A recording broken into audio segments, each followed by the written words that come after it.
नमस्ते दोस्तों, आप सभी का स्वागत है आपके अपने YouTube चैनल GYG एजुकेशन यानी कि ज्ञान यज्ञ गुजरात में। दोस्तों, आपको यहाँ मिलेंगे कक्षा 3 से 8 की एकमों के वीडियो एवं एकम कसौटी के वीडियो। तो आइए दोस्तों, शुरू करते हैं आज के विषय की ओर, आज के एकम की ओर। विषय हिंदी, कक्षा 8, इकाई 3, मत बांटो इंसान को, जो एक कविता है जिसके अभ्यास और स्वाध्याय के प्रश्नों की चर्चा इस वीडियो में करेंगे। दोस्तों, ये वीडियो लंबा हो सकता है, इसलिए वीडियो को बिना स्किप किए बिना अंत तक जोर से देख रहे। और हाँ दोस्तों, वीडियो को अंत तक देखने से इस इकाई के सारे अभ्यास और स्वाध्याय के प्रश्न आपको बिना पढ़े ही याद रह जाएंगे।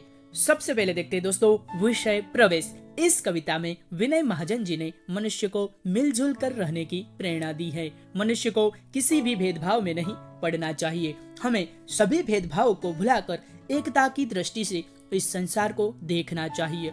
ये प्रकृति भी हमें निरंतर यही उपदेश देती है। इस कविता में एकता, मिलजुल कर रहना, समानता आदि मूल्य समाविष्ट है। आगे देखेंगे दोस्तों कविता का सरल अर्थ। तो देखते हैं दोस्तों कविता।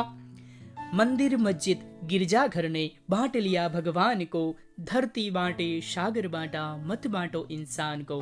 देखते हैं दोस्तों कविता का अर्थ। कवि दुनिया के लोगों से कहते हैं कि भगवान तो सबका एक ही है, परंतु तुमने मंदिर, मस्जिद, गिरजाघर आदि अलग अलग पूजा घर बनाकर भगवान का बंटवारा कर लिया है। इसी तरह अलग अलग देश बनाकर धरती भी बांट ली है। सागर के भी अलग अलग हिस्सों पर अधिकार कर उसे भी बांट लिया है। अब कम से कम इंसान का बंटवारा तो मत करो। आगे देखेंगे दोस्तों। अभी राह तो शुरू हुई है, मंजिल बैठी दूर है, उजियाला महलों में बंदी हर दीपक मजबूर है। देखेंगे दोस्तों अर्थ। दुनिया में समानता की भावना फैलने की अभी तो शुरुआत हुई है। समानता का भाव पूरी तरह फैलने में अभी देर है। उसके लिए अभी बहुत प्रयत्न करने पड़ेंगे। बिजली की रोशनी अभी केवल धनी लोगों के घरों में ही है। गरीबों के झोंपड़ों में अभी भी दीपक ही जल रहे हैं। आगे देखेंगे दोस्तों तीसरी पंक्ति। मिला न सूरज का संदेशा हर घाटी मैदान को, धरती बांटे सागर बांटा, मत बांटो इंसान को। देखते दोस्तों अर्थ। अभी सूर्य का संदेश प्रत्येक घाटी और मैदान को नहीं मिल पाया है। मानव समानता का विचार अभी दुनिया के बहुत से भागों तक नहीं पहुंचा है। आगे देखेंगे दोस्तों।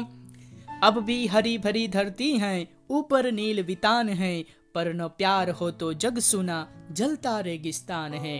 देखते दोस्तों अर्थ। धरती अब भी पहले की तरह हरी भरी है। ऊपर नीले रंग का विस्तृत आकाश भी पहले जैसा ही है, लेकिन दुनिया में प्रेम की भावना नहीं है। प्यार के बिना हरी भरी धरती वाला ये संसार भी जलते हुए रेगिस्तान जैसा है। आगे देखेंगे दोस्तों। अब भी प्यार का जल देना है हर प्यासी चट्टान को, धरती बांटी सागर बांटा, मत बांटो इंसान को। अर्थ है हमें हर प्यासी चट्टान को प्यार के लिए तरसते हृदयों को प्यार का शीतल जल देकर उसकी प्यास बुझानी है। आगे देखेंगे दोस्तों। साथ उठे सब तो पहरा हो, सूरज का हर द्वार पर, हर उदास आंगन का हक हो, खिलती हुई बहार पर। रौंद न पाएगा फिर कोई मौसम की मुस्कान को, धरती बांटी सागर बांटा, मत बांटो इंसान को। तो दोस्तों देखते हैं अर्थ। समानता के सूरज का प्रकाश तभी सबको मिल सकता है जब सब लोग एक साथ जग जाए और अपना दरवाजा खोल ले। सबके घरों के आंगन में तभी समानता का प्रकाश, समता की भावना फैलेंगी। हर आंगन में उसी तरह खुशी सा जाएगी जैसे बाग में बहार आती है। विश्व में समानता का भाव फैलने पर कोई किसी पर जुल्म नहीं कर पाएगा। तो दोस्तों ये था कविता का अर्थ। अब देखेंगे दोस्तों स्वाध्याय के प्रश्नों और अभ्यास के प्रश्नों। आगे देखेंगे दोस्तों अभ्यास की ओर। दोस्तों वीडियो लंबा हो सकता है, इसलिए वीडियो को बिना स्किप किए बिना अंत तक जोर से देखिए। तो देखेंगे दोस्तों प्रश्न 1। निम्नलिखित प्रश्नों के उत्तर दीजिए, जिसमें पहला प्रश्न है इंसान को बांटने का अर्थ क्या है। तो देखेंगे दोस्तों उत्तर। इंसान को बांटने का अर्थ है सभी मनुष्य को समान दृष्टि से न देखना। आज ऊंच नीच, जाति पाति, गोरा काला आदि भेद कर लोगों में अलगाव की भावना पैदा कर दी गई है। सभी मनुष्य के रक्त में एक जैसी लालिमा तथा उनमें एक जैसी भावनाओं की अनदेखी कर केवल उनके बाहरी स्वरूप पर ध्यान दिया गया है। इस प्रकार इंसान का बंटवारा किया गया है। आगे देखेंगे दोस्तों दूसरा प्रश्न। प्रश्न 2। लोगों ने भगवान को किस प्रकार बांट लिया है? तो देखेंगे दोस्तों उत्तर, कुछ लोगों के भगवान मंदिर में तो कुछ लोगों के भगवान मस्जिद में रहते हैं। कुछ लोगों ने अपने भगवान के लिए गिरजाघर बनाए हैं। एक ही भगवान के लोगों ने अलग अलग ढंग से देखा है, वे उनकी अलग अलग तरीके से पूजा करते हैं। इस तरह लोगों ने भगवान को बांट लिया है। आगे देखेंगे दोस्तों 3 नंबर, चट्टानों की प्यास कैसे बुझाई जा सकती है? देखेंगे दोस्तों उत्तर, चट्टान का अर्थ है वे लोग जो भेदभावों में जुल्म सहते सहते पत्थर जैसे कठोर हो गए हैं। हमें उन लोगों के साथ समानता का व्यवहार करना है, उन्हें भी अपनत्व प्रदान करना है। इस प्रकार प्यार का शीतल जल देकर चट्टानों की प्यास बुझाई जा सकती है। आगे देखेंगे दोस्तों दूसरा प्रश्न, प्रश्न 2, इस काव्य को आरोह अवरोह के साथ गाइए तथा समगान कीजिए। तो दोस्तों कमेंट में जरूर से लिखना कि इस काव्य आपको कंठस्थ है या नहीं। तो दोस्तों आगे बढ़ेंगे नए प्रश्न की ओर। प्रश्न 3, निम्नलिखित काव्य पंक्तियों का भावार्थ समझाइए। तो एक काव्य पंक्ति है, अभी राह तो शुरू हुई है, मंजिल बैठी दूर है, उजियाला महलों में बंदी, हर दीपक मजबूर है। तो देखते हैं दोस्तों अर्थ, दुनिया में समानता की भावना फैलने की अभी तो शुरुआत हुई है। समानता का भाव पूरी तरह फैलने में अभी देर है, उसके लिए अभी बहुत प्रयत्न करने पड़ेंगे। बिजली की रोशनी अभी केवल महलों धनी लोगों के घरों में है, गरीबों के घरों में अभी भी दीपक ही जल रहे हैं। आगे देखेंगे दोस्तों स्वाध्याय की ओर। सबसे पहले देखते हैं स्वाध्याय, जिसमें पहला प्रश्न, निम्नलिखित प्रश्नों के उत्तर 2-2 वाक्यों में दीजिए। तो देखेंगे दोस्तों 1 नंबर, कविता के अनुसार अब तक किन चीजों का बंटवारा हो चुका है? तो देखेंगे दोस्तों उत्तर, कविता के अनुसार अब तक मंदिर, मस्जिद और गिरजाघर आदि रूप में भगवान का बंटवारा हो चुका है। इसी तरह भिन्न भिन्न देशों के रूप में धरती और सागर भी बांट लिए गए हैं। आगे देखेंगे दोस्तों प्रश्न 2, किसकी मुस्कान को कोई रौंद नहीं पाएगा? तो देखते हैं दोस्तों उत्तर, सर्वत्र समानता का भाव फैलने पर लोगों में परस्पर अपनत्व की खुशी होगी, तब कोई किसी पर जुल्म कर उसकी मुस्कान को रौंद नहीं पाएगा, अर्थात नष्ट नहीं कर सकेगा। आगे देखेंगे 3 नंबर, हरी भरी धरती को कौन सी परिस्थितियां रेगिस्तान में बदल सकती हैं? तो देखेंगे दोस्तों उत्तर, वर्षा के लगातार अभाव और भूकंप के तेज झटके धरती की हरियाली नष्ट कर सकते हैं। प्रकृति के ए रौद्र रूप हरी भरी धरती को रेगिस्तान में बदल सकते हैं। आगे देखेंगे 3 नंबर, उजाले को बंदी बनाने का क्या अर्थ है? तो देखते हैं दोस्तों उत्तर, उजाले को बंदी बनाने का अर्थ है उसे अपने अधिकार में रखना। इसलिए बिजली की रोशनी अभी धनवानों के घरों में ही दिखाई देती है, गरीबों की झोंपड़ियों में नहीं। 5 नंबर, ये कविता हमें क्या संदेश देती है? तो देखेंगे दोस्तों उत्तर, यह कविता विश्व के लोगों को सभी तरह के भेदभाव भूलकर मेल मिलाप से रहने की सीख देती है।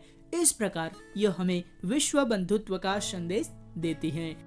आगे देखेंगे दोस्तों नए प्रश्न की ओर। प्रश्न 2, निम्नलिखित शब्दों को शब्दकोश के क्रम में लिखिए। तो ये शब्द दिए गए हैं जिसको हमें शब्दकोश के क्रम में लिखना है। तो दोस्तों देखेंगे उत्तर, सबसे पहला शब्द होगा आंगन, फिर इंसान, उदास, ऊपर, गिरजाघर, घाटी, चट्टान, प्यासी, बंदी, मंजिल, मुस्कान, रेगिस्तान, वितान और सागर। तो दोस्तों इस प्रकार हमें समझकर अपनी कॉपी में लिखना है। आगे देखेंगे दोस्तों प्रश्न 3 की ओर। आज के इस आधुनिक परिवेश में संयुक्त परिवारों की जगह एकल परिवारों ने ले ली है। एकल परिवार के पक्ष विपक्ष पर कक्षा में चर्चा कीजिए। तो हमें चर्चा करनी है दोस्तों। देखेंगे उत्तर, शिक्षक, आज संयुक्त परिवारों की जगह एकल परिवारों की हवा चल रही है। सुभाष, तुम इस बारे में क्या सोचते हो? सुभाष बोलता है, गुरुजी, समय के अनुसार जो परिवर्तन होते हैं वे अच्छे ही होते हैं। आज संयुक्त परिवार बूढ़े व्यक्ति की तरह ही बूढ़े और अनुपयोगी हो गए हैं। आगे देखेंगे महेश बोलता है, गुरुजी, संयुक्त परिवार बरगद के वृक्ष की तरह होते हैं। उनका महत्व न समझने वाले ही उनकी बुराई करते हैं। रमेश कहता है, गुरुजी, हमारा परिवार एकल परिवार है। पिताजी, माँ, दीदी और मैं, बस ये 4 जन ही हमारे परिवार के सदस्य है। घर में बड़ी शांति रहती है। जब हम संयुक्त परिवार में थे तब रोज आपस में झगड़े होते थे। पुरुष खर्च के बारे में और महिलाएं काम के बारे में झगड़ती थी। हम शांति से बढ़ भी नहीं सकते थे। इसलिए मैं तो एकल परिवार ही पसंद करता हूँ। आगे देखेंगे दोस्तों, कमल, गुरुजी में भी प्रशांत की बात का समर्थन करता हूँ। जब मेरी माँ बीमार हो जाती है तब मुझे बहुत काम करना पड़ता है, ब्रेड खाकर ही काम चलाना पड़ता है। पिताजी शाम को आते हैं तब खिचड़ी बनती है। यदि संयुक्त परिवार होता तो दादा दादी या चाची के हाथ का खाना हमें मिल सकता है। आगे देखेंगे दोस्तों, सुमन, गुरुजी, एकल परिवार में बच्चे बिगड़ जाते हैं। हमारे पड़ोस का लड़का माँ बाप के न रहने पर इंटरनेट पर वह सब कुछ देखता है जो उसे नहीं देखना चाहिए। बच्चों के चरित्र को बिगाड़ने में एकल परिवार जिम्मेदार है। आगे देखेंगे, राजेश क्या कहता है, गुरुजी, हमारे पड़ोस में संयुक्त परिवार है। कोई बीमार होकर अस्पताल जाता है तो बारी बारी से घर के सदस्य उसकी देखभाल करते हैं। क्या एकल परिवार में यह संभव है?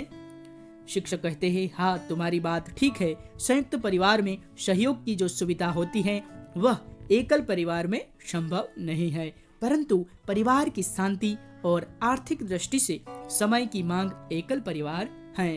तो दोस्तों, आप भी कमेंट में जरूर से लिखिए कि आप एकल परिवार में रहते हैं या संयुक्त परिवार में। आगे देखेंगे प्रश्न 4, अपूर्ण काव्य को पूर्ण कीजिए। तो दोस्तों, एक काव्य है जिसको हम पूर्ण करेंगे।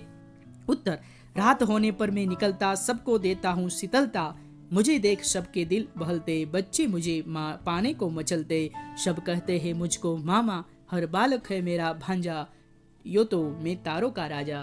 तो दोस्तों, यह स्वाध्याय पूर्ण होता है। अब विशेष प्रश्न भी देखेंगे।